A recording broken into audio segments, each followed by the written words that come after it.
ವಿಚಾರಗಳನ್ನು ನಾವು ಮುಂದುವರಿಸ್ಕೊಳ್ಳೋಕೆ ಸಾಧ್ಯ ಇಲ್ಲ. ಹೊಸ ಇತಿಹಾಸ ಬರೆಯುವಂಥ ಪ್ರಸಂಗ ಬಂದುಬಿಡ್ತದೆ ಇವತ್ತು. ಅದು ನಮ್ಮ ಇತಿಹಾಸ ಬೇರೆ ಇದೆ ಅನ್ನುವಂಥ ಮಾತನ್ನು ಸ್ವತಃ ನಿತೀಶ್ ಕುಮಾರ್ ಅವರು ಮಾತಾಡಿದ್ದಾರೆ.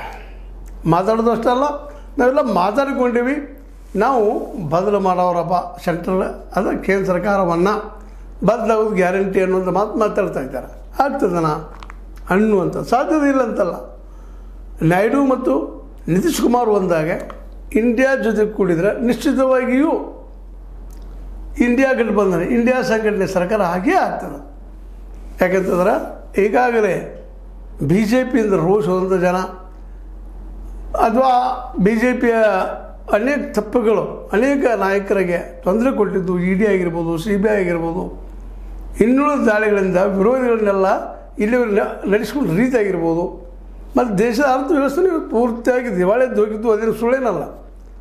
ಇವೆಲ್ಲ ಕಾರಣಗಳಿಂದಾಗೆ ಇವತ್ತು ಅವ್ರಿಗೊಂದು ದಾರಿ ಬೇಕಾಗಿದೆ. ಇವತ್ತು ಇಂಡಿಯಾ ಸಂಘಟನೆಗೆ ಅವ್ರು ಬಂದರೆಲ್ಲ ಶುದ್ಧ ಆಗ್ತದಪ್ಪ, ಇಡೀ ದೇಶ ಉನ್ನತ ಹೋಗ್ತದಂತಲ್ಲ.